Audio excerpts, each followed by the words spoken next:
Boykott? Sony hat am 1. Juli bekannt gegeben, dass bis 2028 die Disc abgeschafft wird. Das hat den Leuten gar nicht gefallen. Vor allem nicht, dass sie einen Vinyl-Bluetooth-Plattenspieler vorgestellt haben. Der Shitstorm ist groß und nun wird zum Boykott gerufen. Als Deko stehen da mehrere Gründe drin. 7 Tage nicht einloggen, um Sony einen Denkzettel zu verpassen. Nette Idee, aber das bringt leider gar nichts. Das PlayStation Network läuft über flexible Cloud-Server. Wenn plötzlich tausende Spiele offline bleiben, fahren die Serverkapazitäten automatisch runter. Hier spart Sony in dieser Woche buchstäblich Betriebskosten.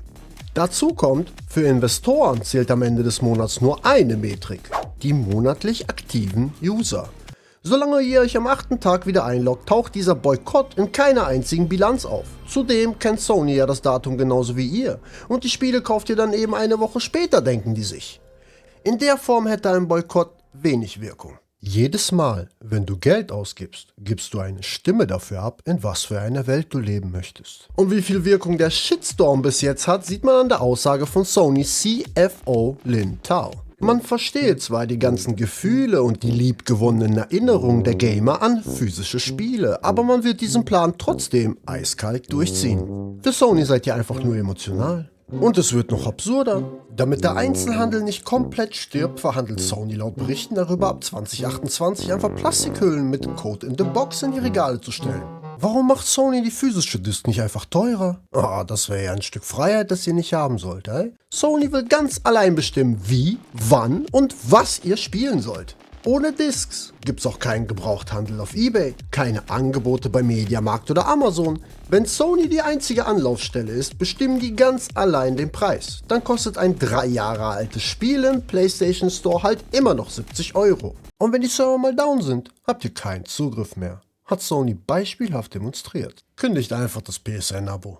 Das macht nur Chip-Damage, aber hat einen dort jeden Monat. Zudem fungiert ein Multiplikator, der die Chance hat, exponentiell zu kritten. Unternehmen hassen nichts mehr als den Verlust von monatlich garantiertem Cashflow. Wenn die wiederkehrenden Einnahmen einbrechen, wird die Chefetage hellhörig. Lasst euch nur nicht von Sonys Algorithmus einlullen.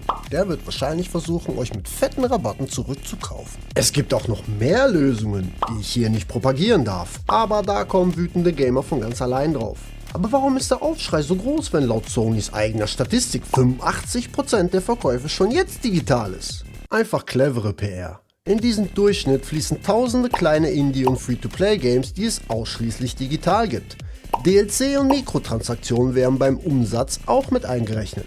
Das treibt die digitale Quote natürlich extrem nach oben. Blockbuster verkaufen sich physisch. Bei 80-€-Titeln greifen die Gamer immer zu Disc. Kurz gesagt, traue keiner Statistik, die du nicht selber gefälscht hast.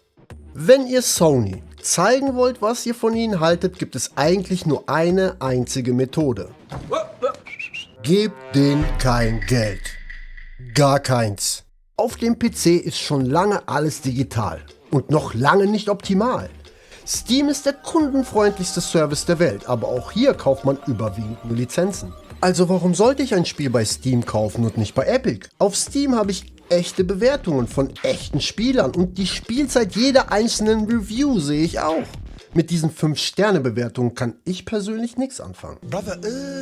Außerdem kann ich das Spiel nach 2 Stunden ohne Palaver zurückgeben. Auf PlayStation ist das nach dem Download schon nicht mehr möglich. Bei GOG kaufe ich ein Spiel, lade die Dateien runter und brenne mir meine eigene Disk. Im PlayStation Store kauft man kein Spiel, man kauft nur die temporäre Erlaubnis, es so lange zu nutzen, bis Sony die Server abdreht oder die Lizenz verliert. Als Beweis hat Sony einfach mal 500 Filme aus den Bibliotheken der Leute gelöscht, die dafür Geld bezahlt haben. Stell mir vor, du hast ein Buch über Jahre im Regal und plötzlich meint einer, du darfst es nicht mehr haben. Der Grund wäre mir voll egal. Niemand sollte solch eine Macht besitzen und wer danach strebt, ist einfach nur böse. Die Verweigerung der Zusammenarbeit mit dem Bösen ist ebenso sehr eine moralische Pflicht wie die Zusammenarbeit mit dem Guten.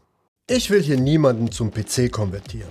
Jedem seins. Aber ein System, das sich einsperrt und dann maximal monetarisiert, sollte scheitern. Aber das muss der freie Markt entscheiden.